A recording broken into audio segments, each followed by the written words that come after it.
parmi les journées les plus joyeuses de l'automobile, c'est la naissance d'un concept car. Alors en termes de concept car, Citroën, c'est tout un art et c'est même peut-être la star des concept cars. Bonjour Pierre. Bonjour. Merci, tu es le papa de Hello. En charge du projet, oui. On aurait dû d'ailleurs dire Hello. Hello, oui. Mais alors, qu'est-ce que c'est qu'Hello? Alors, Hello, le point de départ, c'est vraiment une réflexion sur le véhicule familial de demain, un véhicule électrique, compact, 4,10 m, mais qui offre un maximum d'espace à bord. 4,10 m, pardon, je te coupe, parce que quand on le voit, je ne sais pas si à la caméra, d'ailleurs, on l'observe tout de suite, on a le sentiment que c'est un objet qui fait au moins 4,50 m, voire 4,80 m.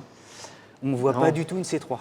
Alors en fait, ce qui te donne cette impression, c'est qu'on avait vraiment fait un gros travail d'architecture de véhicule. Alors on rentrera un peu dans la conception intérieure quand on rentrera dans le véhicule, mais en fait on est sur une silhouette type monovolume pour offrir un maximum d'espace à bord. Donc le pare-brise est très avancé, on n'a plus de capot, donc c'est aussi ce qui perturbe cette impression de grosseur du véhicule. C'est dingue d'ailleurs, pardon, mais là, ici, on dirait Oui, on aime bien travailler avec des surfaces vraiment très simples. Et là, on reprend ce qu'on a pu voir sur nos précédents concepts, Oli par exemple, là avec une surface complètement plane, juste une petite courbure en partie basse. T'as l'impression que c'est un tremplin de ski, tu sais. Oui, c'est vraiment une surface hyper épurée, hyper simplifiée.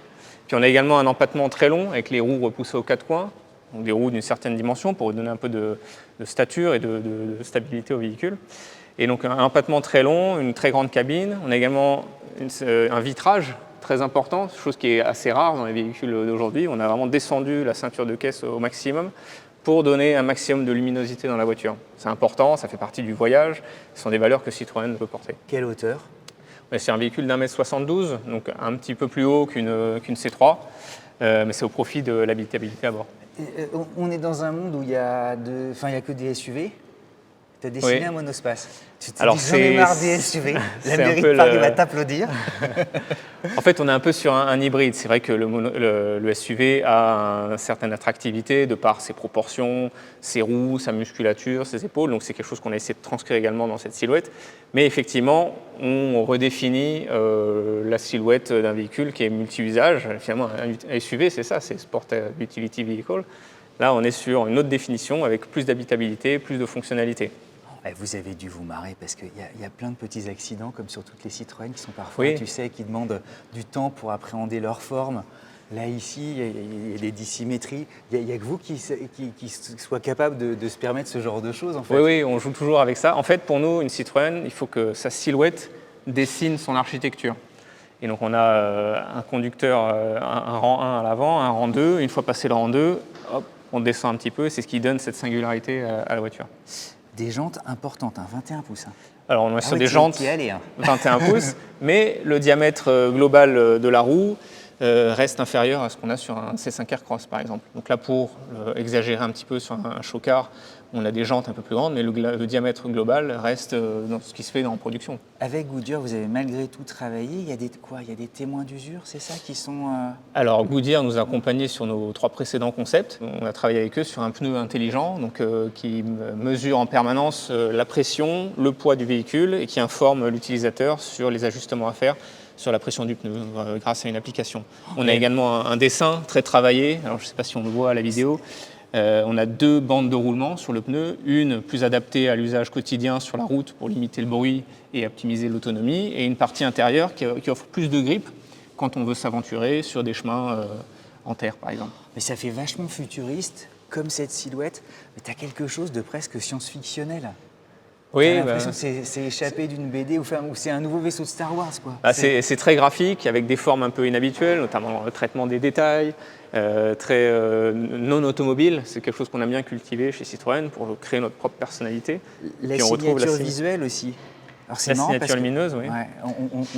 On est à l'arrière, mais on a l'impression quand même de voir un visage. Tu as 2 petits yeux et tout, il y a quelque chose de robotique en fait. Oui, tout à fait. En fait, on joue sur nos 3 éléments, et puis on a ce lingot un peu hypertrophié sur ce concept, qui est positionné derrière la vitre. Et là encore, le fait d'être positionné derrière la vitre, on supprime encore quelques pièces d'habillage et on simplifie la conception.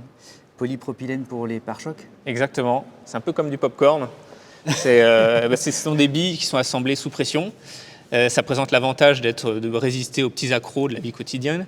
C'est léger, c'est rigide, et comme on aime bien chez Citroën travailler sur ce thème de pièces identiques à l'avant et à l'arrière, c'est le même qu'à l'avant, et facilement remplaçable. Donc quand il est abîmé, on n'a pas besoin de passer chez le carrossier.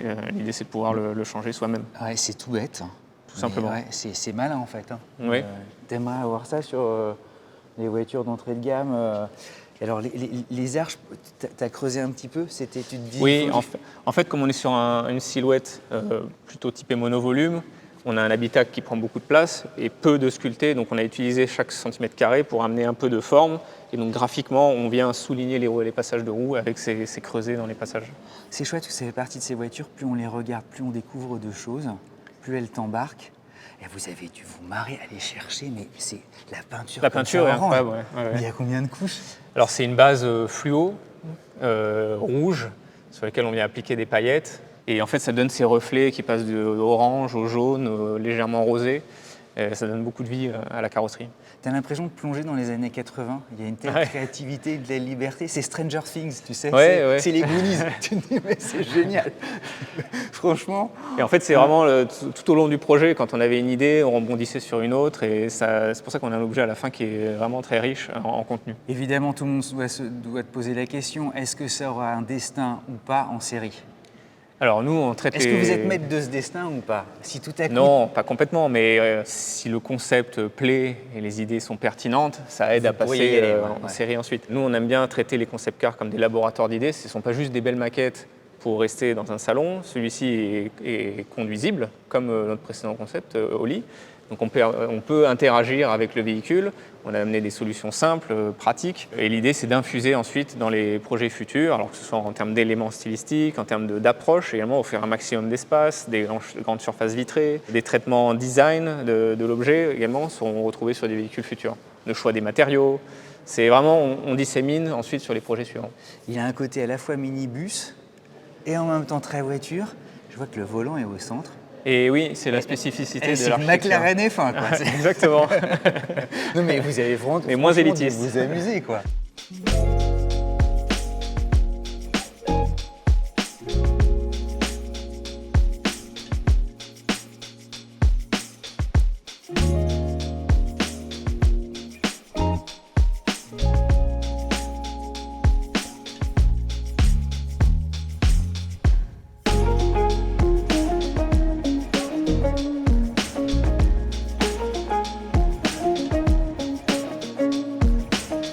Ça s'ouvre comme ça en... Donc ce sont deux portes antagonistes. D'ailleurs, on remarquera les charnières apparentes, mais traitées de manière plus moderne. Et vachement esthétique, en fait. Vachement esthétique, qui s'intègre au volume. Waouh.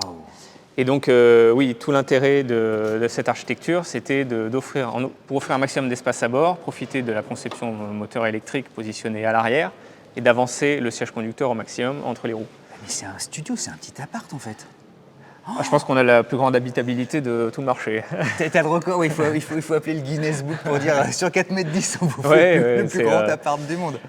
Ah, puis il y a Hello sans borne, donc c'est super sympa. Merci.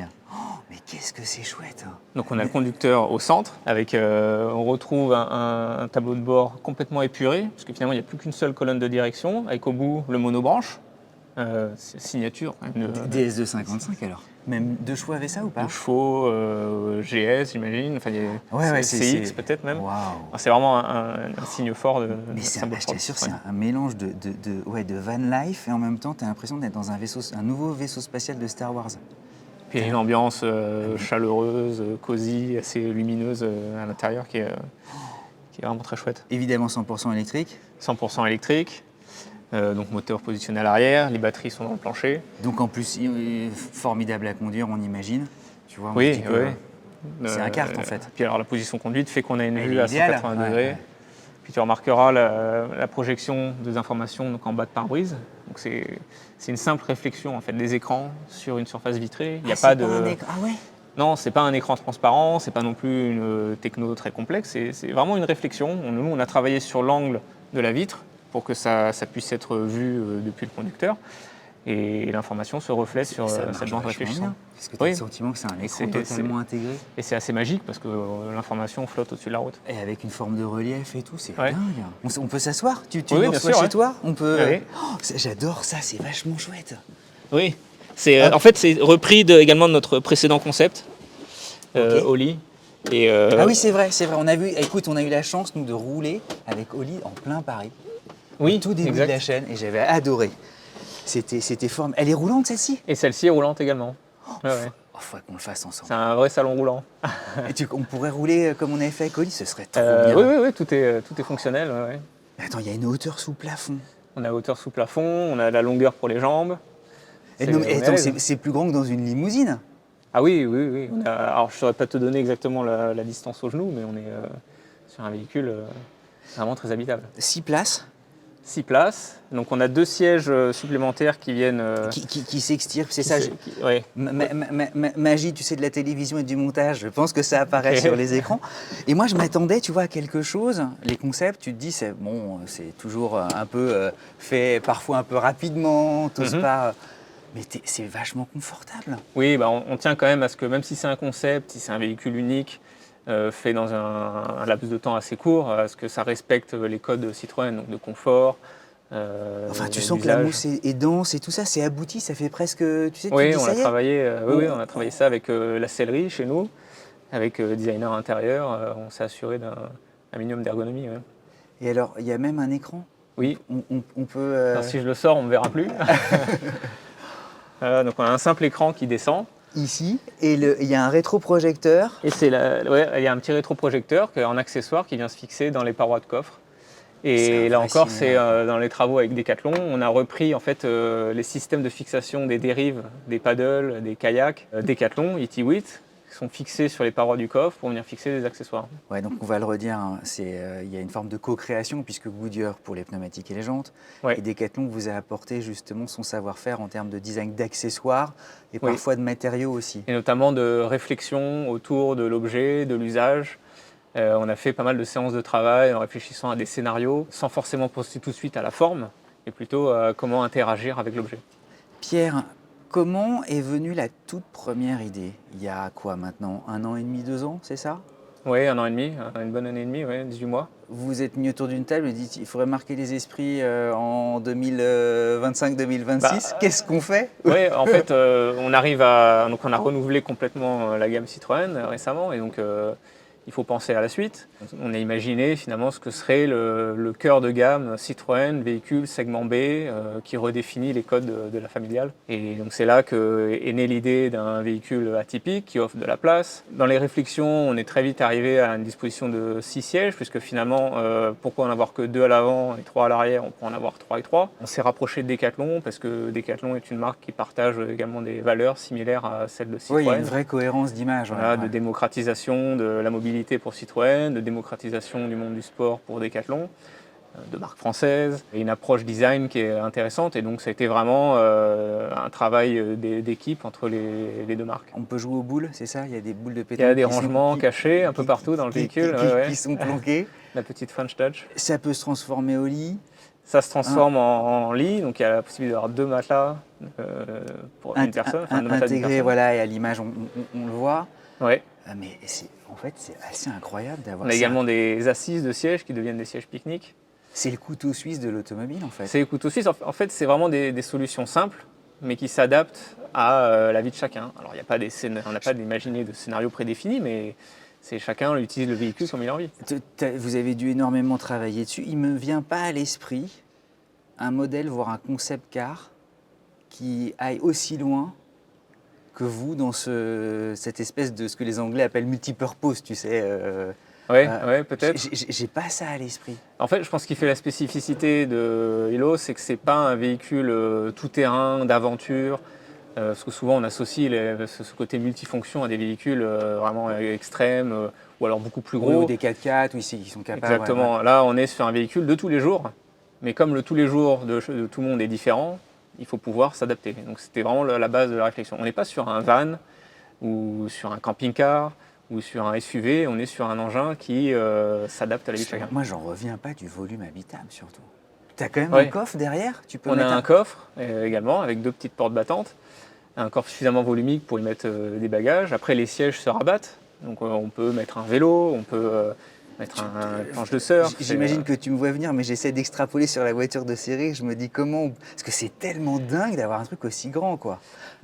En fait, il faut qu'on fasse l'exercice à travers un concept car de démontrer tous les avantages de repenser l'architecture du véhicule pour ensuite pouvoir avancer et convaincre sur les projets de production. 4,10 m, c'est une C3, enfin c'est à peine plus grand qu'une C3. On parle de citadine en fait, en vrai. Oui.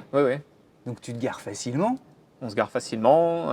Et là, tu as l'impression que c'est une grande voyageuse parce que sur l'autoroute, tu as tellement d'espace et de place que tu te dis, on y va, quoi. Oui. Et en fait, avec la même approche, on pourrait imaginer un véhicule, à contrario, qui offrirait le même espace à bord qu'une C3, mais dans 3,50 m. Ça fait plaisir, tu vois, d'avoir des échanges comme on l'a, parce qu'on comprend la démarche et ça permet justement de mieux appréhender que les premières impressions. En le voyant, on voit un espèce de gros bonbon orange, tu sais, laqué comme Cédric Grolet fait ses pâtisseries. Qu'est-ce que c'est que ça? Il faut qu'on ait un véhicule qui soit sympa. Tu vois, mais il y a une bouffée d'air frais. Je ne sais pas si tu avais ça en tête, mais il y avait Franco Sbarro, je ne sais pas si tu te souviens de ce designer qui faisait des trucs comme ça, un peu étranges en fait. Et ça fait un bien fou de voir ça. Je pense que Citroën est dans son rôle de challenger la norme en fait. Baguette magique, elle pourrait sortir quand? Faut qu'on y travaille. Mais tu peux nous aider. Vous pouvez surtout nous aider en fait, parce que si vous appréciez, nous au fond, on est passeurs de belles choses mais le grand public peut se dire, mais moi je l'adore, et ça peut. Il y a une forme de démocratie en fait du grand public. C'est le but d'un concept car. D'émerveiller. De communiquer, d'émerveiller et de susciter l'envie pour la suite. Ouais, ça veut dire que Citroën is back aussi, quoi. Il y a un Citroën is back et avec Hello, on réaffirme nos valeurs de Citroën, de véhicules audacieux, innovants, mais toujours au service du bien-être. Bon, on croise les doigts parce qu'il y a effectivement une telle créativité, on n'avait pas vu ça depuis très longtemps. Dites-nous évidemment en commentaire. T'as Alain qui nous dit qu'il faut qu'on sorte. Dites-nous évidemment en commentaire, mais nous on n'a pas.